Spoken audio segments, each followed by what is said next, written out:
হিসাব দাও বান্দা, আমার প্রতিটা নিঃশ্বাসের হিসাব দাও, আমার দেওয়া হায়াতের সেকেন্ড সেকেন্ড বান্দা হিসাব দাও। একটা 24 ঘন্টা কেমনে পার করলা বান্দা?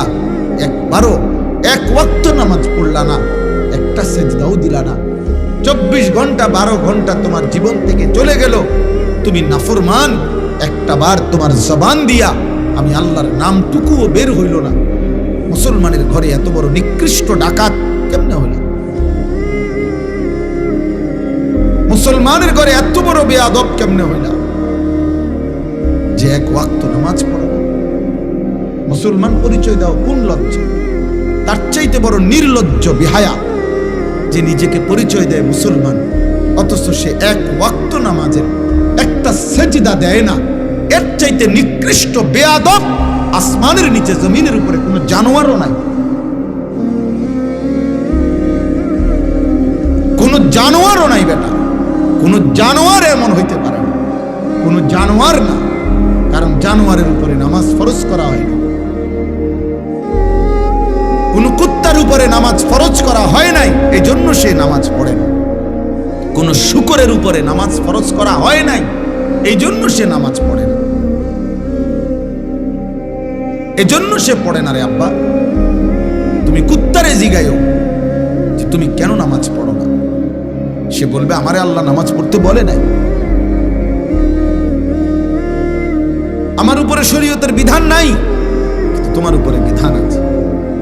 তুমি মুসলমানের বাচ্চা, তোমার মা মুসলমান, তোমার বাবা মুসলমান, তুমি বুঝ হওয়ার পর থেকে শুনেছ তুমি মুসলমান। কতবার তোমার মা তোমারে কালেমা পড়াইছে, তোমার বাবা তোমাকে কালেমা পড়াইছে, তোমার মক্তবের হুজুর তোমারে কত শতবার কালেমা পড়াইছে, তোমার চারদিকের মসজিদে প্রতিদিন আজান হয়, তুমি চারিদিকে দেখো কত মানুষ নামাজ পড়ে, তোমার আত্মীয় স্বজন সবাই মুসলমান। এতগুলো ইসলামের পরিবেশ চারদিকে থাকার পরেও যে গাদ্দার আল্লাহকে সেজদা দেয় না, তার চাইতে বড় গাদ্দার, তার চাইতে বড় অহংকারী বেয়াদব আর কেউ হইতে। এই জন্য আমার সবসময় মনে হয় এই যে 14 বছর 16 বছর 18 বছরের ছেলে যেগুলো, তার বাবা মুসলমান, তার মা মুসলমান, তার দাদা দাদি মুসলমান, তার নানা নানি মুসলমান, তাগো গ্রামের চারদিকের সব লোক মুসলমান, তাগো গ্রামে মসজিদ আছে, ইমাম আছে, মুয়াজ্জিন আছে, মসজিদের মিনারাত থেকে আজান হয়, তাগো ঘরে আল্লাহর কোরআন আছে, তাগো এলাকার কোনো না কোনো বাচ্চা মাদ্রাসায় পড়ে, তাগো দাদা দাদি নামাজ পড়ে। এরকম ইসলামের পরিবেশ, নামাজের পরিবেশ থাকার পরে, চোখে দেখার পরেও যে এক ওয়াক্ত নামাজ পড়ে না, তার মতো নিকৃষ্ট বেয়াদব, এত বড় জানোয়ার কোন জানোয়ারও হয় না। এ বড় বড় বেশি বেয়াদব। এই জন্য বাপ আপনাদেরকেও বলি, আপনাদের যে সমস্ত ছেলে এক ওয়াক্ত নামাজ পড়ে না, এ আপনার সন্তান হওয়ার অযোগ্য। এই অপদার্থকে আপনি সন্তান পরিচয় দিয়ে, ওই আপনার সন্তান না, ও আপনার সন্তান, ও ছোটখাটো গাদ্দার না। চারিদিকে ইসলামের পরিবেশ, এরপরও হেতে এত কম বয়স, মাত্র 16 বছর, কিন্তু বেয়াদব, এত বড় বেয়াদব, 16 বছর বয়সেই মাত্র আল্লাহকে কোনো 2 পয়সার পাত্তা দেন। এই গাদ্দার তো 40 বছর বয়সে দাজ্জাল হয়ে যাবে। সে 40 বছর বয়সে বলবে বেটা গত 30 বছর আল্লাহরে একটা সেজদা দেই নাই, কিতা করতে আসছে আল্লাহ? আমি ফেরাউনের চাইতে কম কি? আমি নমরুদের চাইতে কম কি? হ্যাঁ,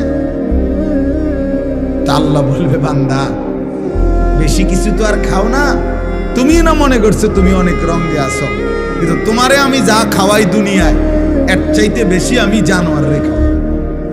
আমার বাঘ, আমার সিংহ, আমার গরু ছাগল, আমার কুকুর বিড়াল তোমার চাইতে বেশি খায়। জঙ্গলের প্রাণীরা বেশি খায়, সাগরের প্রাণীগুলো বেশি খায়, এবং আমাদের চাইতে ফ্রেশ পিওর খাবার জঙ্গলের প্রাণী খায়।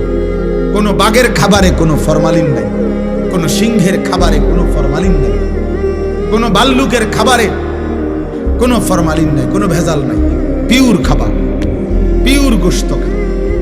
আমাদের সব খাবারের মধ্যে ঝামেলা, আমাদের সব খাবারের মধ্যে ফরমালিন আছে, আমাদের সব খাবারের মধ্যে ধোঁকা আছে। তাহলে আমরা সামান্য ধোঁকা মিশ্রিত দুনিয়া ভোগ করি, এতটুকুতেই আল্লাহকে এভাবে ভুলে গেলাম।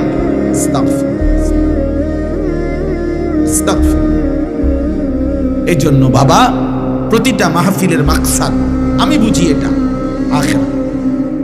আখিরাত যদি আখিরাতের ভাবনা না আসে, যদি মৃত্যুর কথা মনে না পড়ে, যদি কবরের কথা মনে না পড়ে, যদি পরকালের কথা মনে না পড়ে, তাহলে ওই ওয়াজ, ওই মাহফিল বৃথা,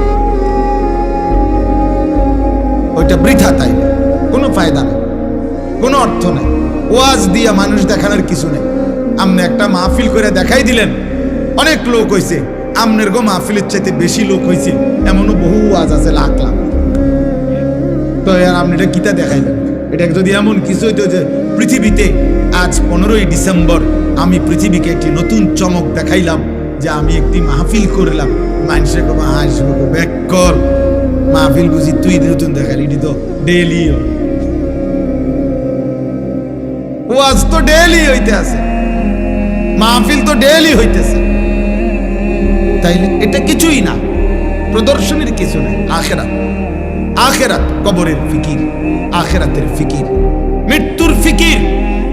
আমি আর তুমি ভাই, জোয়ান ছেলেরা, বাবা মনে রেখো, আব্বা তুমি আমি যদি সবাই মিলে এটা বুঝে নিতাম যে খাইয়া পইরা দুনিয়া সমান সমান, পেটে ভাতে দুনিয়া, এরপরে আর কিছু নাই। মৃত্যু মানে শেষ, মৃত্যু মানে হারিয়ে যাওয়া, মৃত্যু মানে নিশ্চিহ্ন হয়ে যাওয়া। না রে ভাব, আল্লাহ তাআলা বলছেন, বান্দা মৃত্যু মানে নিশ্চিহ্ন না, মৃত্যু মানে আমি আল্লাহর কাছে ফিরে আসা, মৃত্যু মানে আমার কাছে আসা, আমার কাছে। কুল ইয়াতাওয়াফাকুম মালাকুল মাউত আল্লাযী ওয়াক্কিলা বিকুম সুম্মা ইলা রাব্বিকুম তুরজাউন। আল্লাহ কোরআনে বলেন, হে নবী আপনি বলে দেন, তোমাদের সকলকে আমি আল্লাহর পক্ষ থেকে নির্ধারিত ফেরেশতা মালাকুল মউত আজরাইল তোমাদের মৃত্যু ঘটাবেন, এবং অতঃপর তোমরা সকলেই ইলা রাব্বিকুম তুরজাউন, তোমাদের রবের কাছে ফিরবে। মৃত্যু মানে হারিয়ে যাওয়া, মৃত্যু মানে আল্লাহর কাছে ফিরে যাওয়া। কুরআনুল কারীমের মধ্যে আছে, আল্লাহ বলেন, ফাকাশাফনা আনকা গিতাআকা ফাবাসারুকাল ইয়াওমা হাদীদ। আল্লাহ বলেন, মৃত্যু মানে তোমার চোখে, তোমরা মনে করেছো মৃত্যু মানে এই লোকটা চোখ বন্ধ করে ফেলছে, আর কিছু দেখে না। আল্লাহ বলে, না বান্দা, দুনিয়ার এই অংশ থেকে আমি তার চোখ বন্ধ করছি। মৃত্যু মানে আমি তার চোখ আগের চাইতে পাওয়ারফুল করে দিয়ে কবর থেকে এবার এমন চোখ খুলে দিছি যে কবরের মাটির থেকেই সে জাহান্নাম পর্যন্ত দেখতে পারে। এই জন্য মৃত্যুর মাধ্যমে মানুষের চোখের দৃষ্টি কমে না, বাড়ে। ফাবাসারুকাল ইয়াওমা হাদীদ, আজ তোমার চোখের দৃষ্টি আল্লাহ বলছে মৃত্যুর পরে আরো তীক্ষ্ণ, আরো বেড়ে গেল, বেড়ে গেল। এখন তো আমি আধা কিলো দেখি না, কিন্তু মৃত্যুর পরে চোখ বন্ধ করার পরে দুনিয়া থেকে কবরে গেলেই মানুষ কবর থেকে এই চোখ দিয়েই জান্নাত কিংবা জাহান্নাম সরাসরি দেখবে। চোখের পাওয়ার বেড়ে যাবে, চোখের দৃষ্টি বেড়ে যাবে। এই জন্য মৃত্যু মানে হারিয়ে যাওয়া। এই একই কথা আল্লাহ তাআলা বারবার বলছেন, বারবার। আমরা হুজুররা, আমরা মোল্লা, আমরা মৌলবী, আমরা এই হুজুর, আমরা জীবন আপনাদেরকে আখিরাত, কবর, মৃত্যু, পরকাল এ কথা মনে করাই। কেন? অনেক মানুষ বিদ্রুপ করে হুজুরদের কাছে, আর কোনো কথা নাই, কেবল কবরের কথা কয়, কেবল আখিরাতের কথা কয়। হ ভাইয়া, আর কোনো কথা নাই।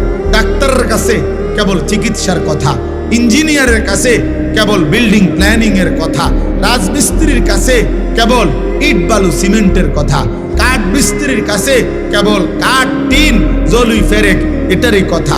যে যেই কাজ করে তাকে ওই কথা বললে ওইটাই মানায়, সে অন্য কথার পণ্ডিতি করলে এটা মানায় না। মোল্লা, মুন্সি, মৌলবী আলেম ওলামা, আমাদের জিম্মাদারি আল্লাহর বান্দাদেরকে আখিরাতের দিকে তৈরি করা, পরকালের জন্য তৈরি করা। আর খোদার কসম, এটাই সত্য যে আখিরাতের প্রস্তুতি, আখিরাতের চিন্তা, এটাই শ্রেষ্ঠ প্রস্তুতি, এটাই সর্বশ্রেষ্ঠ চিন্তা। আপনি মরে গেল, আপনি চিন্তা করেন না আপনার ফুট বাঁচবে। আমি মরে গেলে, অনেক মানুষ আছে না, আমি মরে গেলে আমার জি ফুটটি কেমনে জানি চলবো।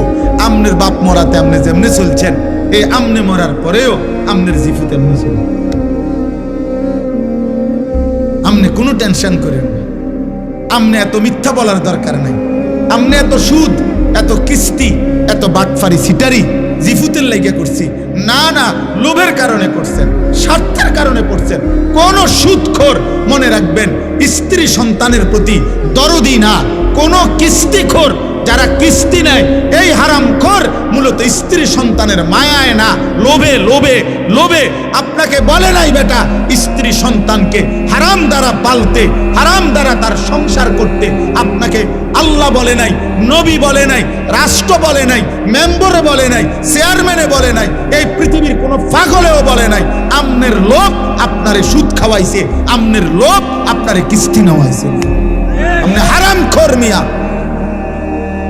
কোন হারামখোরের সন্তান মানুষ হয় না, আমি বলে গেলাম, লিখিত দিলাম, লিখিত। সুদখোরের সন্তান মানুষ হয় না, কিস্তিখোরের সন্তান মানুষ হয় না, ঘুষখোরের সন্তান মানুষ হয় না। যদি বলেন মানুষ হইছে, আমারে বলেন, আমি দেখতে যাব। আপনি কি দেখাইবেন মানুষ হইছে? মানে হেতন পয়সা ইনকাম করে, 1 লাখ টাকা বেতন পায়। 1 লাখ টাকা বেতন পাইলে হেতরে মানুষ কয়? আপনার এটা কে বলছে? কোথায় লিখছে? কোথায়? সে উপার্জনে না শিখছে মিয়া, সে পয়সা রোজগার করা না শিখছে আপনার সন্তান। টাকা উপার্জন করলে তো মানুষ হইছে বলে না। এই পৃথিবীর কোনো অভিধানে, কোনো ডিকশনারিতে কোথায় কথা লেখা নাই যে মানুষ কাকে বলে। যে উপার্জন করে টাকা, তাকে মানুষ বলে? তাকে বলে মানুষ মিয়া? কোথায় লিখছে এটা বলেন? পৃথিবীর কোথায় লিখছে এই কথা? ইনসান তো ভিন্ন কিছু, ইনসান তো ভিন্ন কিছু। উপার্জন, নিজের খাবারের চাহিদা পূরণের জন্য প্রয়োজনীয় জিনিস সংগ্রহ, এটা তো পিঁপড়াও করে। একটা পিঁপড়াও তো এই পৃথিবীর সবচেয়ে বেশি শক্তিশালী, এই পৃথিবীর সবচেয়ে শক্তিশালী প্রাণী কি? পিঁপড়া। পিঁপড়াই পৃথিবীর সবচেয়ে শক্তিশালী প্রাণী, যে তার ওজনের চাইতেও ভারী জিনিস বহন করতে পারে। একটা হাতি সমপরিমাণ আরেকটা হাতি কাঁধে লইতে পারত না, বুঝেন না? কিন্তু একটা পিঁপড়া তার নিজের চাইতে ভারী জিনিস বহন করতে পারে। এই জন্য পিঁপড়া সবচেয়ে শক্তিশালী প্রাণী। সে তার অবস্থানের চাইতে বেশি জিনিস নেয়। এই জন্য ভাইয়া, বাবা, আখেরাত ভুলবেন না।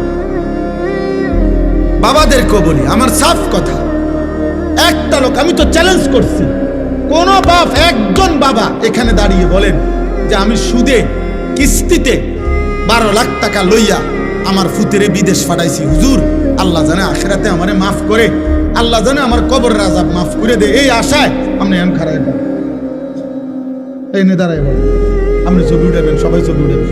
এবারে যে এবারটা সুদে টাকা লইছে, লইয়া কিস্তিতে টাকা নিয়া এবারটার ফুতেরে বিদেশ পাঠাইছে, আল্লাহ জানে উনারে এবারটারে জাহান্নাম থেকে মুক্তি দেয়, আখেরাতে জানে মাফ করে, এই আশায় এটা এখন করে।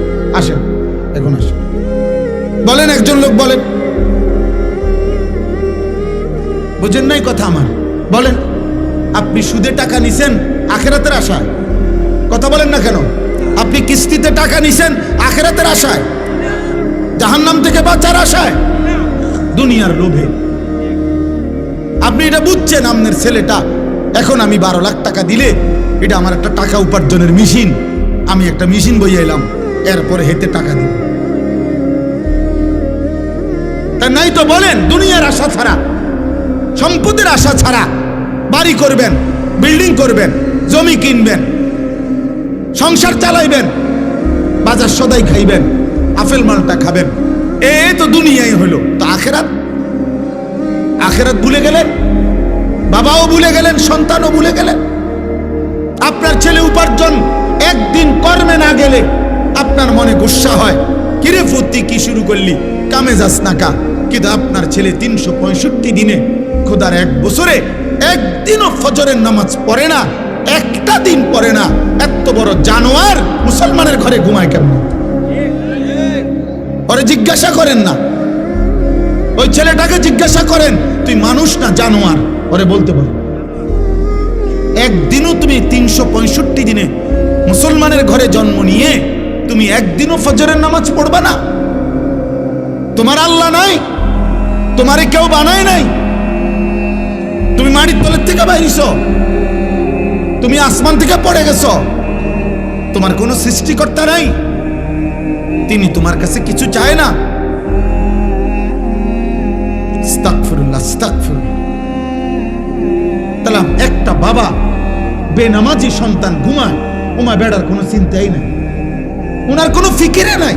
ওনার ফিকির শুধু টাকা, চাকরি, ব্যবসা, দোকানদারি, বিদেশ, পয়সা, এই জীবন। বলেন আব্বা, আখেরাত কেমনে ভুলে গেলেন? আখেরাত যদি ভুলেও যান তো আখেরাত হবে না? কথা বলেন না? বলো ছেলেরা, বাবা তোমরা বলো, তোমরা যারা আজকে মৃত্যু ভুলে গেছো, তোমাদের মৃত্যু হবে না?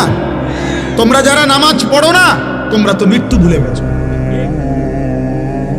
তোমাদের যাদের চরিত্র অপবিত্র, নারী দেখে, উলঙ্গ ছবি দেখলে, নারী দেখলে, জিনা ব্যভিচারের দৃশ্য দেখলে, হারাম নারী দেখলে বীর্যপাত হয় শরীরের মধ্যে, আর এই শরীর তখন নাপাক হয়। নাপাক জিনা করিলে, ব্যভিচার করিলে, নারীর সাথে হারাম সম্পর্ক করিলে, মদ পান করিলে, ব্যভিচার করিলে শরীর নাপাক হয়, অপবিত্র হয়।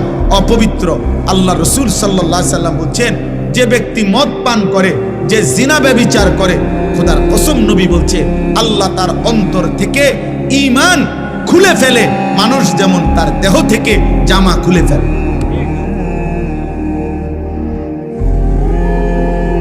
মান জানা ওয়া শারিবাল খামরা নাযা আল্লাহু মিনহুল ঈমান কামা ইয়াখলাউল ইনসানু আল কাবিসা মিন রাসিহি। ঈমান খুলে ফেলে বেটা। এই অবস্থায় যদি মৃত্যু হয় নাফরমান, মনে রেখো সে মৃত্যু কি মৃত্যু হবে। আল্লাহ রাসূল সাল্লাল্লাহু আলাইহি সাল্লাম বলেন, বুখারীর হাদিস, লা ইয়াজনি জানি হিনা ইয়াজনি ওয়া হুয়া মুমিন। কোন ব্যক্তি যখন জিনা করে, ব্যভিচার করে, কোন মেয়ের সাথে হারাম সম্পর্ক করে, খোদার কসম নবী বলছে সে মুমিন থাকে না। লা ইয়াশরাবুল খামরা হিনা ইয়াশরাবু ওয়া হুয়া মুমিন। নবীজি বলছে যে নেশাখোর মদ পান করে, আল্লাহ রাসূল বলছে সে মুমিন থাকে না। লা ইয়াসরিকু সারিকু হিনা ইয়াসরিকু ওয়া হুয়া মুমিন। আল্লাহর নবী বলেন যে চুরি করে, চুরি করে, আল্লাহর কসম নবী বলছে সে মুমিন থাকে না। আর চুরি শুধু নামওয়ালা চুরি না, যেখানেই আপনি কাউরে ওজনে কম দিলেন, এটা চুরি না? কথা বলেন না কেন? রাষ্ট্রের সম্পদ যারা চুরি করে তারা চোর না? জনগণের সম্পদ যারা চুরি করে তারা চোর না? ভদ্রলোক, আপনি কথা তো শুদ্ধ কর। একেবারে স্যুট পরা, বুট পরা, একদম টাই টুই লাগানো, আপনি তো বাস পান। মিথ্যা কথা বলেন। আপনি তো এক খোঁচা দিয়ে 100 কোটি টাকা মেরে দিচ্ছেন, তাহলে আপনি তো শুদ্ধ চোর। আপনি তো কথা তো শুদ্ধ বলেন। এই জন্য বললাম আব্বা, দুইটা শব্দ ইংরেজি বলা, প্যান্ট পরা, স্যুট পরা, শুদ্ধ ভাষায় কথা বলা, টাকা পয়সা উপার্জন করা, এর নাম মানুষ না। মানুষ ভিন্ন কিছু, ইনসান ভিন্ন কিছু, ভিন্ন কিছু। যদি বলেন আপনাদের হুজুরদের মধ্যে তো এরকম অনেকের থাকতে পারে ত্রুটি, হ্যাঁ থাকতে পারে, আমি কি অস্বীকার করছি নাকি? হুজুর হিসাব দিবে না? কথা বলে না কেন? ইমাম সাহেব হিসাব দিতে হবে না? ইমাম সাহেব কি বেহেশত টেন্ডার লয়ে লাইছে নাকি? তাইলে বক্তা সাহেব কি বেহেশত? আমি কি এখন বেহেশত থেকে আসছি? আমি ক্যান্টনমেন্ট থেকে আসছি, সাবের বাজার থেকে। হিসাব আমাকেও দিতে হবে, আপনাকেও দিতে হবে। এজন্য আমিও চেষ্টা করি, আপনিও চেষ্টা করবেন।